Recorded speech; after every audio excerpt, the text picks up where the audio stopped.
செங்கல்பட்டு மாவட்டத்தில் இரண்டாவது நாளாக சுற்றுப்பயணம் மேற்கொள்ளும் முதலமைச்சர் ஸ்டாலின் திருக்கழுக்குன்றம் பகுதியில் சாலையில் நடந்து சென்று மக்களை சந்தித்து வருகிறார். இது தொடர்பான விவரங்களை செய்தியாளர் சமயமணிவண்ணன் வழங்க கேட்கலாம். சமயமணிவண்ணன், வணக்கம். இரண்டாம் நாள் சுற்றுப்பயணத்தில் இருக்கும் முதலமைச்சருடைய இன்றைய நாளின் பயண திட்டம் என்ன? விவரங்களை பதிவு பண்ணலாம். சமயமணிவண்ணன். வணக்கம். செங்கல்பட்டு மாவட்டத்தில் இரண்டாவது நாளாக சுற்றுப்பயணம் மேற்கொள்ளும் முதலமைச்சர் மு.க.ஸ்டாலின் திருக்கழுக்குன்றம் மற்றும் செங்கல்பட்டு ராட்டினக்கிற கிணறு சந்திப்பு பகுதியில் இன்றைய தினம் ரோட் ஷோவில் பங்கேற்க உள்ளார்.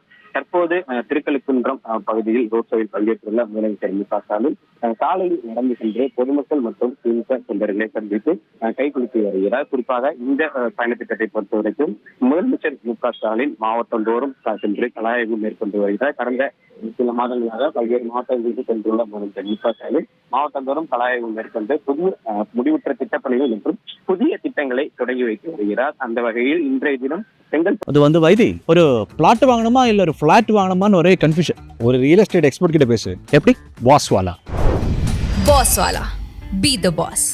மாவட்டத்தில் இரண்டாவது நாளாக முதலமைச்சர் மு.க.ஸ்டாலின் இன்றைய தினம் கலாய்வு மேற்கொண்டு வருகிறார். குறிப்பாக இன்றைய தினத்தை பொறுத்தவரைக்கும் திருக்கழுக்குன்றம் ரோட் ஷோ மற்றும் செங்கல்பட்டு ராட்டினக்கிணறு பகுதியில் நடைபெறும் 2 ரோட் ஷோக்களில் முதலமைச்சர் பங்கேற்க உள்ளார். குறிப்பாக தற்போது திருக்கழுக்குன்றம் ரோட் ஷோவிற்கு வருகை தந்துள்ள முதலமைச்சர் மு.க.ஸ்டாலின் சுமார் 1.5 கிலோமீட்டர் தொலைவிற்கு சாலையில் நடந்து சென்று சாலையில் இருபுறமும் குழுமியுள்ள பொதுமக்களை சந்திக்கிறார். குறிப்பாக முதலமைச்சரை உற்சாகத்துடன் வரவேற்கும் பொதுமக்கள் அவருக்கு கை கொடுத்து கைகுலுக்கி வரக்கூடிய காட்சிகள் பார்க்க முடிகிறது. தொடர்ந்து சுமார் 1.5 கிலோமீட்டர் தூரத்திற்கு முதலமைச்சர் மு.க.ஸ்டாலின் சாலையில் நடந்து சென்று பொதுமக்களையும் திமுக தொண்டர்களையும் சந்திக்கிறார். இதனைத் தொடர்ந்து அவர் செங்கல்பட்டு ராட்டினக்கிணறு பகுதியில் நடைபெறும் அடுத்த 2வது ரோட் ஷோவிலும் முதலமைச்சர் மு.க.ஸ்டாலின் பங்கேற்க உள்ளார். இந்த திருக்கழுக்குன்றம் ரோட் ஷோவை பொறுத்த வரைக்கும் இந்த பகுதி திருப்பூர் தொகுதியில் உள்ள திமுக நிர்வாகிகள் மற்றும் பொதுமக்கள் பங்கேற்றுள்ளனர். அடுத்தபடியாக செங்கல்பட்டு ராட்டினக்கிணறு சந்திப்பு மேம்பாலம் முதல் சிஎம்சி மருத்துவமனை மற்றும் திருமணி சந்திப்பு வரை சுமார் 2 கிலோமீட்டர் தூரத்திற்கு முதலமைச்சர் மு.க.ஸ்டாலின்